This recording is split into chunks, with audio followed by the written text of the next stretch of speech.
Hello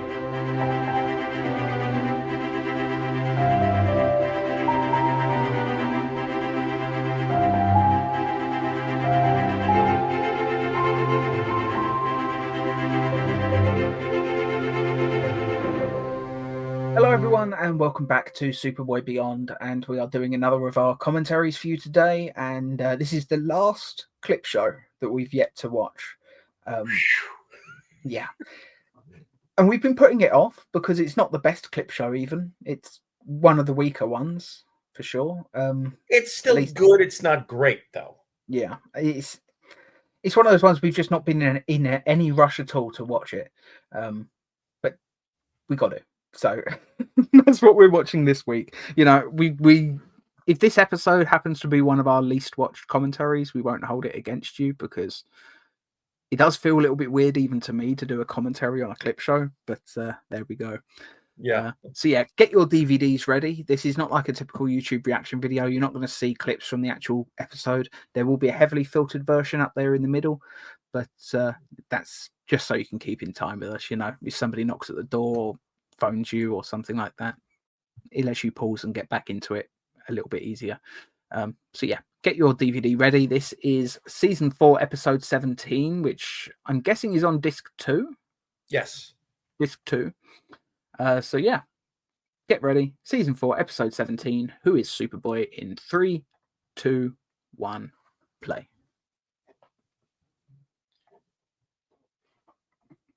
So yeah, I don't remember much about this clip show. I don't even remember what the framing device is particularly. I'm guessing it's just a supervillain trying to find out Superboy's identity. But no, actually, it's something a little bit different than that.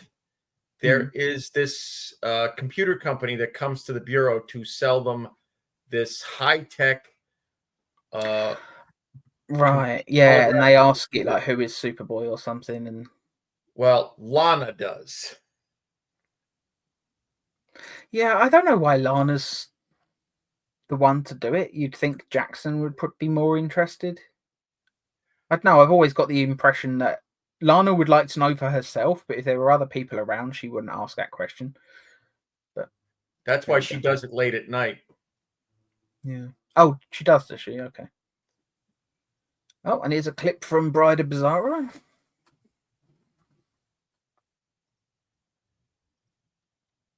I wish they'd put Sherman Howard in wigs a little bit more often, because he's supposed to be completely bald, but half the time you can tell that it's just his hair. Yeah. I like the idea of putting him in a different wig every episode. And let's face it, you know, they're shooting at Universal or Disney. Like, they must have had just so many wigs in storage that could be used at any given time. They don't even have to be particularly good wigs. They could be pretty rubbish ones, really.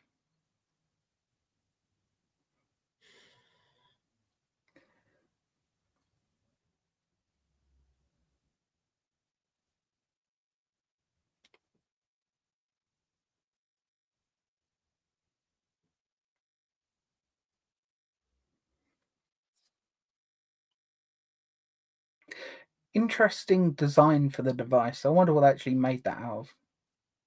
Obviously just a couple of pipes and things like that, but I'm always interested in the props. Like, what did they actually construct them out of, you know? Yeah.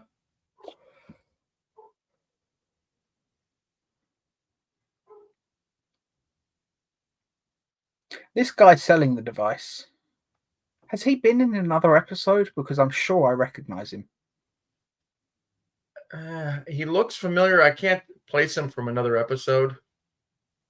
Might just be I've seen him in a different show around the same era, you know. I just know that Superboy did tend to reuse actors a fair bit.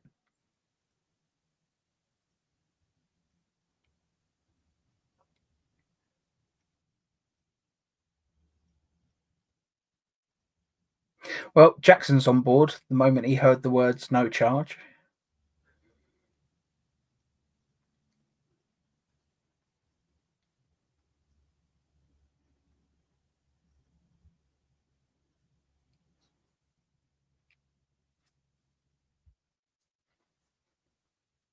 Uh-oh.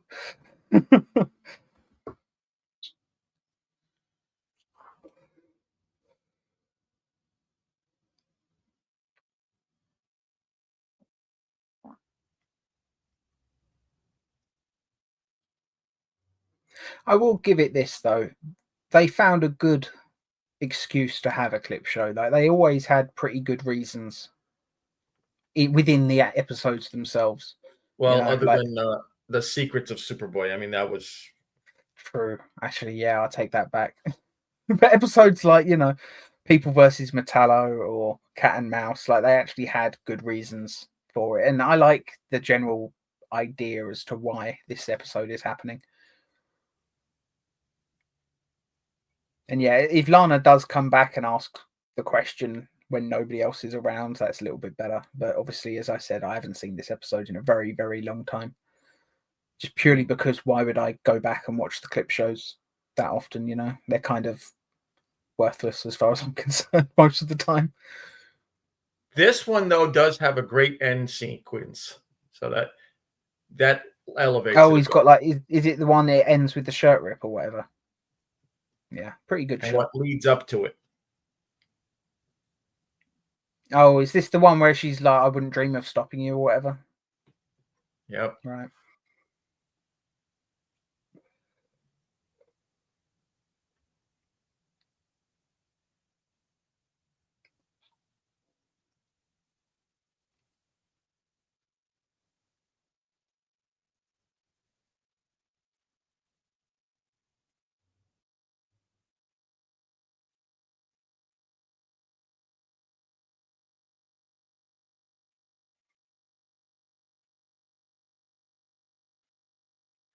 See, nowadays a device like this would be very scary. Hmm.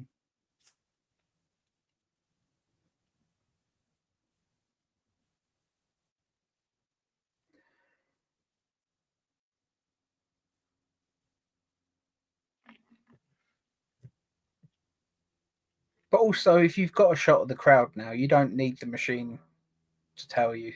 You can tell the old lady in the crowd isn't Superboy. You can tell that, like, most of them don't look anything like him. Clark is the only one that's got a slight resemblance. Yep.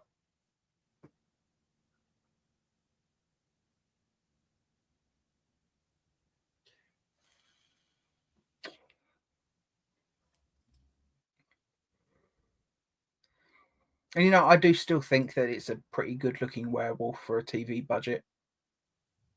Whether they reused a costume from another production, I don't know, but Superboy did pretty well with the monster effects. I wish the mouth opened a little bit more, but there's some movement in a few shots. Yeah. The problem with the mouth opening on this werewolf is that the way it's designed, and I've seen the behind the scenes pictures of it, you can see the actor's actual mouth behind the teeth. Okay. Well, they could have put like a black stocking type thing over their head. What do they call them? Like a Balaclava. Spider-Man mask, like a balaclava, like just a thin black material, like they would with some other costumes. Yep.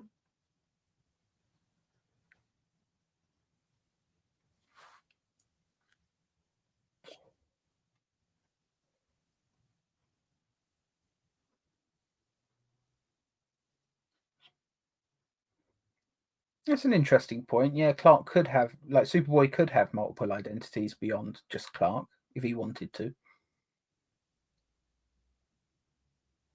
He's just saying that just to try and get her to Yeah, stop. but it's true though. He could have a second or a third identity. Like when Bruce Wayne will go undercover as what's his face? Matches Malone. Yeah, who's to say Superboy hasn't got something like that? Maybe that's just the other identity is when he puts on the fake beard and turns up with a snake on a motorbike. Yeah.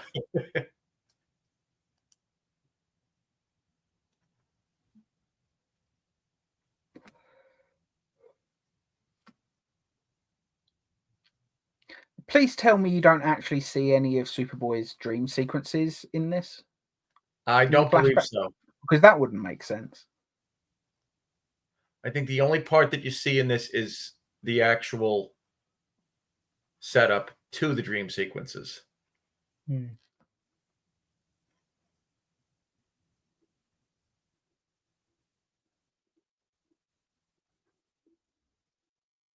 Wish I knew if that fake rock still existed somewhere. Probably wasn't particularly sturdy. I imagine it was something where, they needed it for one episode, so they weren't worried about it lasting. Probably fell apart years ago. Yeah. And the slime would have most definitely dried up by now.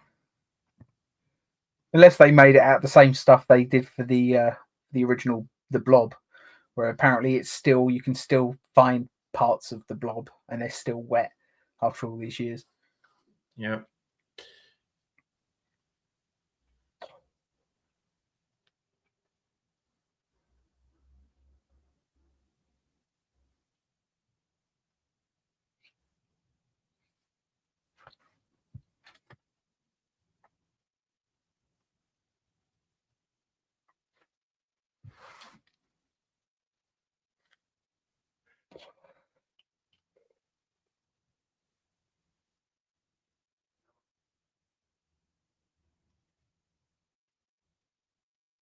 And this is why you need to keep Vic the impersonator on call. Mm.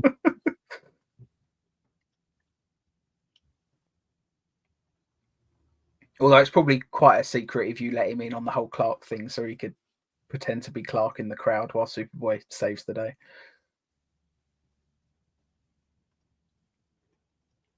Still, it would be a better way to get out of the secret being revealed than they did on Lois and Clark, where they randomly made Martha Kent an expert on holograms for an episode.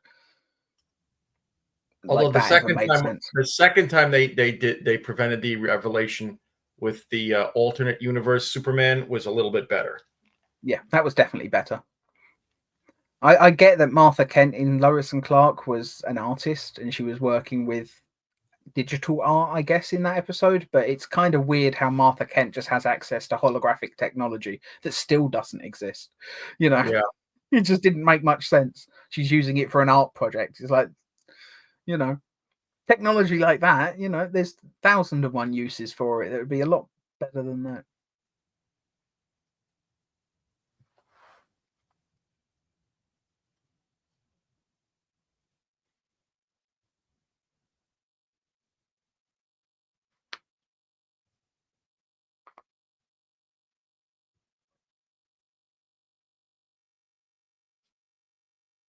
That is true.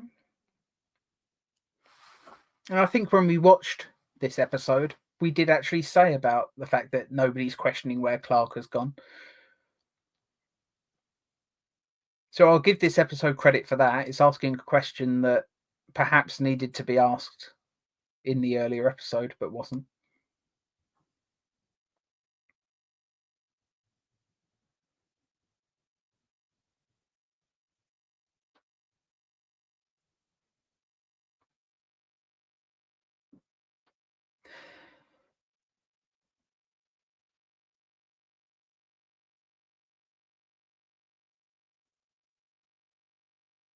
I'll tell you what, though, if technology like this actually existed, wouldn't it be great just to put it on a film set? You could just shoot the entire thing through without cameras and just choose the camera angle later.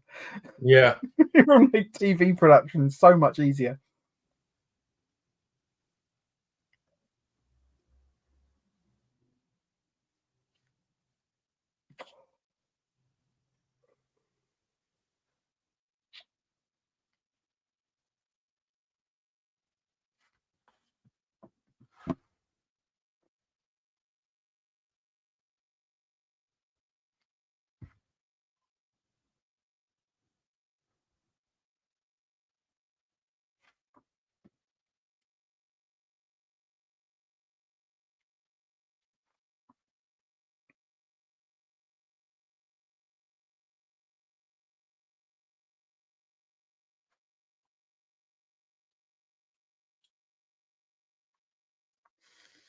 I mean, you could.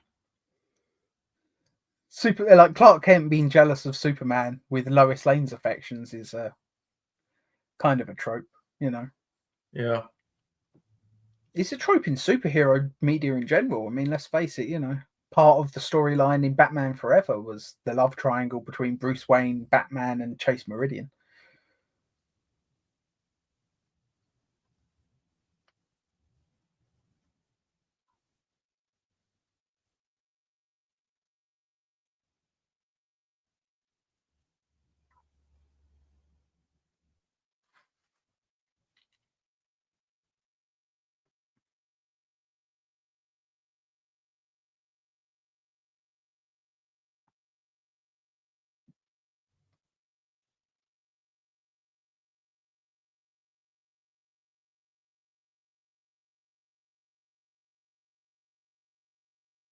sequences from Rebirth. One of the coolest action sequences, I think, in the whole show, just because of how raw it is. There's no superpowers yet. It's just, yeah.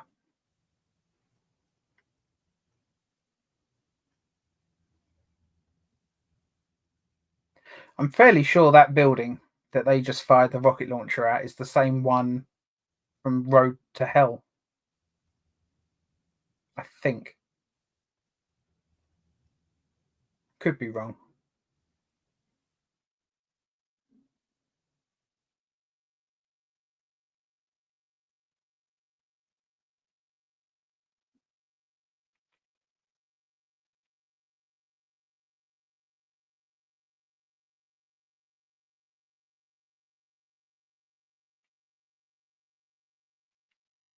How does Lana have memories of that?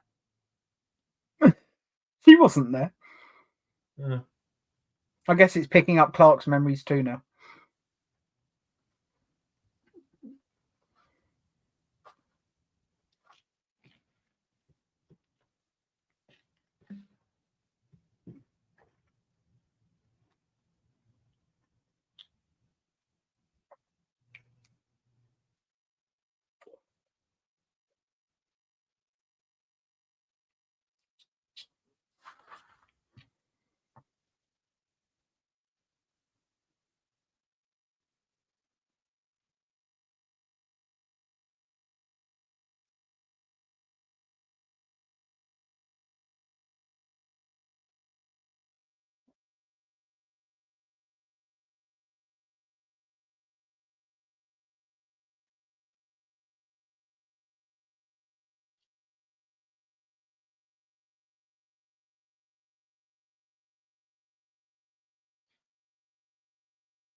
And that's one of those moments from Super Menace that, not Super Menace, Body Swap, that I've always liked. Just the fact though that nobody saw like Superboy like blowing him a kiss, and does nobody think it's strange that he'd want to actually pull the switch himself? yeah. Superboy doesn't kill. It's a little bit strange.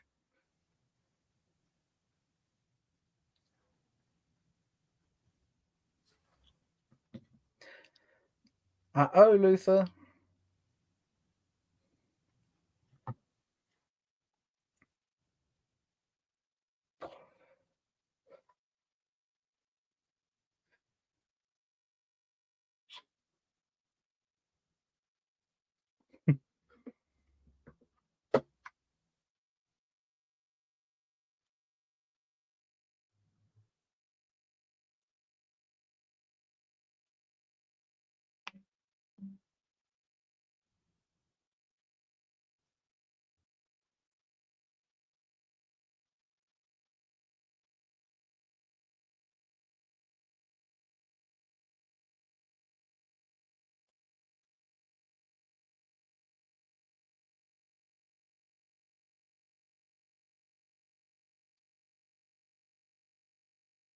I suppose if I can give this episode credit for anything, it's the fact that we're basically having a similar sort of character moment between Clark and Lana, learning about each other and their motives, a little bit similar to how Mind Games did with Superboy and Luther, you know. Yeah.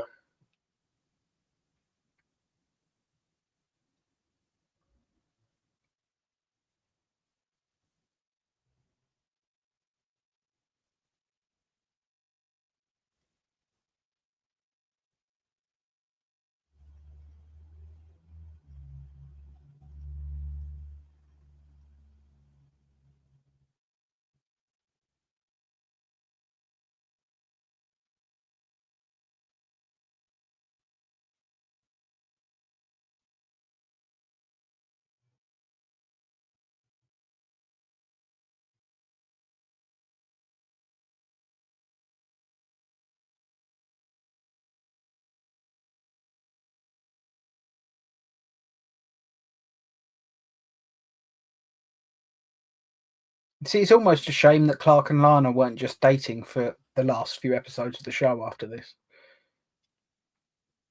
Yeah. Might have been a good excuse to do it, and it would have made the episode one that was a little bit less skippable.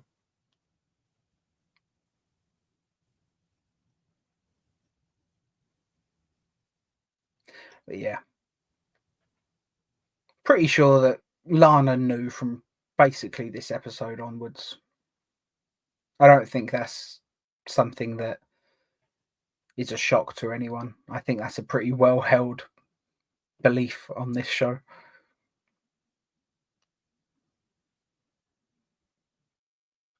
And yeah, one of the best shirt rips from the entire series.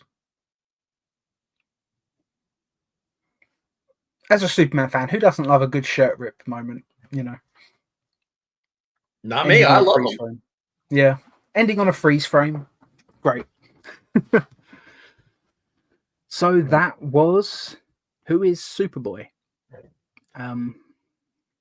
Not my favorite clip show, even now, but it does have some good moments. Being a clip show, I don't know if I could give this more than a 6 out of 10, maybe 6.5 at the most. I would go 6.5. It's definitely better than Secrets of Superboy. Yeah, but that's not saying much. As good as Gilbert Gottfried was in that, he was still a bit annoying. I don't know, you know. There are parts of Who is Superboy, not Who is Superboy, Secrets of Superboy that I do enjoy. And it's nice just to see one more appearance from Nick Nack. But yeah, it's probably still the weakest of the clip shows. I don't remember what score we gave that. But yeah, 6.5 out of 10 for this one, I think. Yeah. I can't give it more than that, really. What I think elevates this as much as it does is that whole interaction between Clark and Lana. Yeah. Almost to the point where I think this episode, if it was just those scenes, like if we didn't have the clips and it was just an episode of Clark and Lana like working late at the bureau, and you know, she's basically trying to work this out, and like, you know, maybe she's doing it through more old-fashioned means, I think it would have been a much better episode. Maybe a 7.5. Yeah. You know, I like those really like character focused episodes, the ones that focus purely on character motivations, character arcs. Secrets are always a fun thing to discuss in a show like this. Yeah, I think it's one of those ones where, much like the People versus Metallo, I think it's one of those ones where the framing device for the clip show is the most interesting part of it and could have carried an episode all on its own.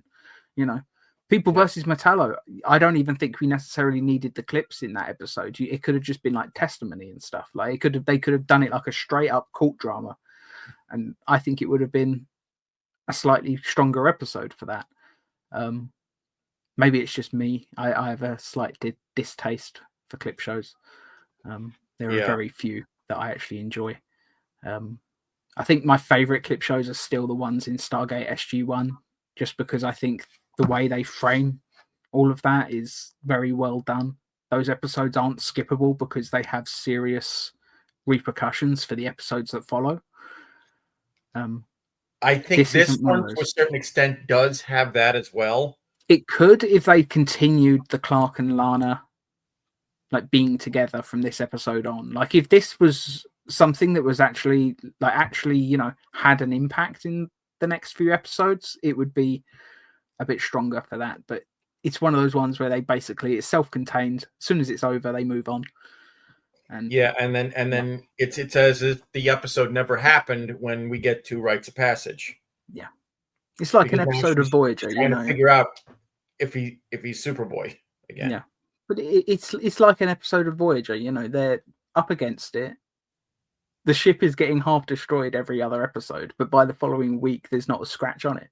You know, it's just there's a reset button at the end of each episode, and some people like that, some people don't. I love Voyager personally, but I do recognize that it definitely has more than a few things going against it, shall we say. Yeah. And it's the same problem that this episode has. It's just, if they had demonstrated in later episodes that this episode actually had an impact on the future stories. Like, yeah, maybe I'd give it a slightly higher score, but it's just the fact that I'll give it credit for doing some interesting things, but none of those things actually matter at the end of the day, which is a big shame. Yeah. So yeah, 6.5 out of 10. One of the lowest rated episodes, I think. I can't remember what we gave Secrets of Superboy. Probably about the same. Yeah. I don't have anything else to say on this one. You know, it's a clip show. So yeah, thank you all so much for watching. We'll see you next week. We're not sure which episode we'll be doing next week, but yeah, I'm sure it'll be fun since there are no clip shows left to watch. Thank you all so much. Goodbye.